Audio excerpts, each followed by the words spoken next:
भाद्रपद मास की शुक्ल पक्ष की तृतीया तिथि को हरतालिका तीज का व्रत रखा जाता है और इस वर्ष यह व्रत 6 सितंबर दिन शुक्रवार को पड़ रहा है। 2024 है इस बार, तो 6 सितंबर 2024 शुक्रवार को पड़ रहा है। हरतालिका व्रत को हरतालिका तीज या तीजा भी कहते हैं और इस व्रत के व्रती को शयन करना निषेध होता है। इसके लिए उसे रात्रि में भजन कीर्तन के साथ रात्रि जागरण करने का विधान। अब जो लोग इसका पालन कर पाते हैं वो तो ठीक है, जो नहीं कर पाते हैं तो वो अपना 10-11 बजे तक तो अमूमन आजकल लोग जगते ही हैं, तो उतना सब लोग जगते हैं, इसमें कोई बड़ी बात नहीं है। तो चलिए विस्तार से हरतालिका तीज के बारे में मैं इस वीडियो में आपको विस्तार से जानकारी देने जा रही हूँ। इस बार हरतालिका तीज के दिन शुक्ल पक्ष की तृतीया तिथि पर शुक्ल योग का निर्माण हो रहा है, जो रात्रि 10:14 तक रहेगा। इस दिन गर्भ वणिजकरण के साथ हस्त नक्षत्र का संयोग भी बनेगा और इस दौरान चंद्रमा तुला राशि में रहेंगे।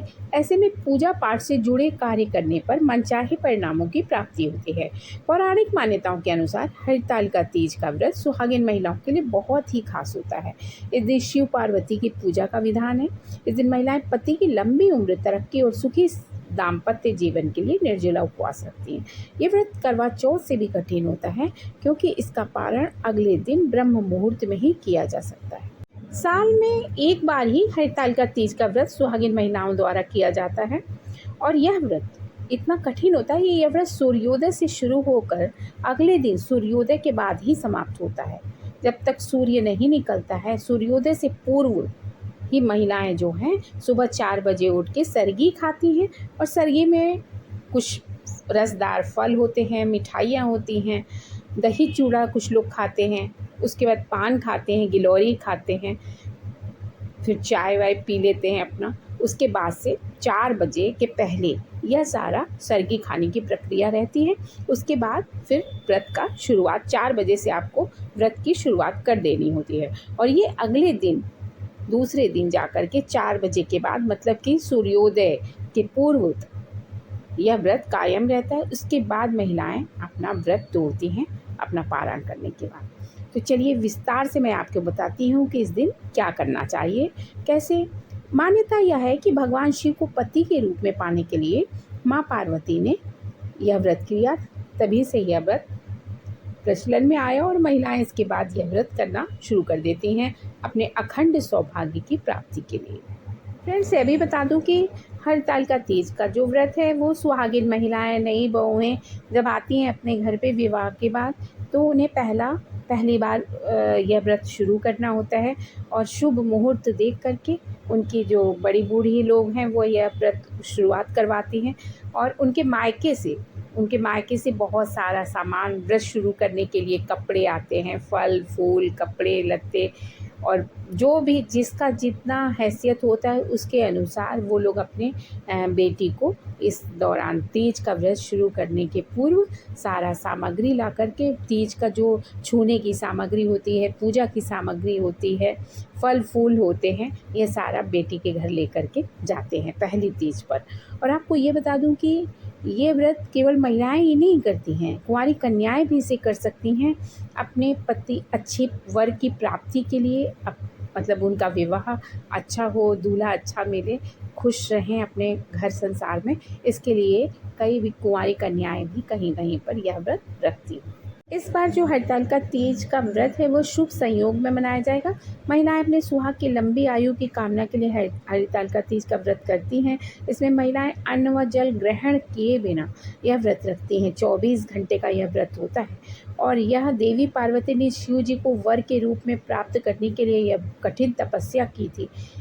इस दिन पूजा अर्चना के साथ माँ पार्वती की कथा भी सुनी जाती है। इस दिन जो है शिव पार्वती के साथ गणेश जी की पूजा अर्चना कर लेनी चाहिए महिलाओं को। मान्यताओं के अनुसार सुहागिन महिलाएं तीज के दिन 16 श्रृंगार करके भगवान शिव और माता पार्वती की विधिवत आराधना पूजा अर्चना करती हैं और उन्हें मनाने की कोशिश करती हैं। हरतालिका तीज का जो समय है वह क्या होगा, तो भाद्रपद माह के शुक्ल पक्ष की तृतीया तिथि 5 सितंबर को दोपहर 10:06 पर ही प्रारंभ हो जाएगी। वहीं इस शुभ तिथि का समापन 6 सितंबर को दोपहर 12:09 पर होगा। अतः 6 सितंबर को हरतालिका तीज का व्रत रखा जाएगा। वहीं 7 सितंबर को गणेश चतुर्थी मनाई जाएगी। हरतालिका तीज के दिन 16 श्रृंगार का विशेष महत्व होता है। इस दिन महिलाएं सज धज कर भगवान शिव और माता पार्वती की आराधना करती हैं, लेकिन कम ही महिलाएं जानती हैं कि किन किन चीज़ों को इस दिन पहनना चाहिए और किस तरह से श्रृंगार अपना पूरा करना चाहिए। तो चलिए मैं आपको बताती हूँ कि सबसे पहले आपको हरतालिका तीज का श्रृंगार कैसे करना होगा। सबसे पहले आप मेहंदी लगाएं। मेहंदी लगाना बेहद ही शुभ माना जाता है। कहते हैं कि मेहंदी का जो गहरा रंग पति के प्रेम का प्रतीक होता है। जितना गहरा रंग होगा उतना ही पति का पत्नी के लिए प्यार होगा। ऐसे में हरतालिका तीज के एक दिन पहले ही सुहागिन महिलाएं मेहंदी लगाती हैं, कन्याएं भी मेहंदी लगाती हैं और उसी हाथों से पूजा अर्चना में बैठती हैं और पूजा अर्चना करती हैं। इस दिन चूड़ी और बिछुए पहनना शुभ होता है। खासतौर से बिछुए हिंदू धर्म में विवाहित होने की पहचान होती है। इससे पैरों की खूबसूरती और भी बढ़ जाती है। पाँव में पायल पहनना भी शुभ होता है। पायल की छलक शुभता का प्रतीक होती है और विवाहित महिलाओं पर खूब फबती भी है। हरतालिका तीज पर साड़ी या लहंगा आप पहने तो बहुत ही आप खूबसूरत लगेंगे। साड़ी या लहंगा लाल, गुलाबी या संतरी रंग का बेहद अच्छा माना जाता है। मंगलसूत्र और सिंदूर के बगैर तो विवाहित महिलाओं का श्रृंगार अधूरा ही माना जाता है।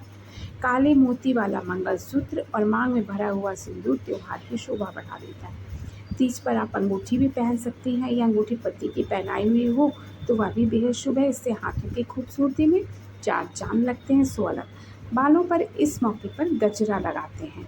इस तरह से पारंपरिक रूप से महिलाएं तैयार हो जाती हैं और उसके बाद पूजा अर्चना करती हैं भगवान शिव की।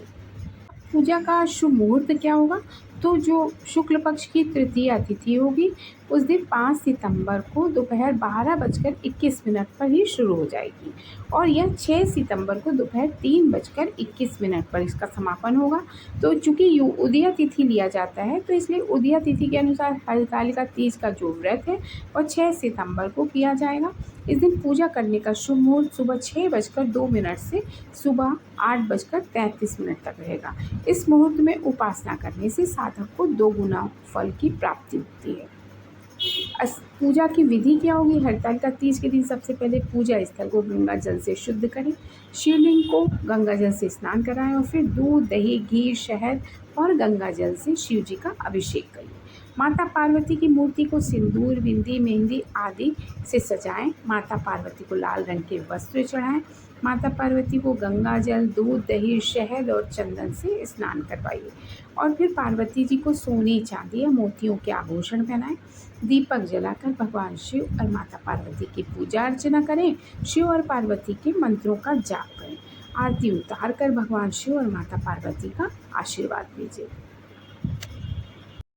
माता पार्वती की पूजा अर्चना में फल, फूल, मिठाई, दूध, पान इत्यादि चढ़ाना चाहिए। दूध को शिवलिंग पर चढ़ाया जाता है। पान को भी भगवान शिव को अर्पित किया जाता है। मिठाई, खीर, मठरी, गुजिया, पेड़ा, बर्फ़ी, मिठाइयाँ इत्यादि भोग के लिए बनाई जाती हैं और उसे बहुत ही विनयपूर्वक माता को अर्पित किया जाता है।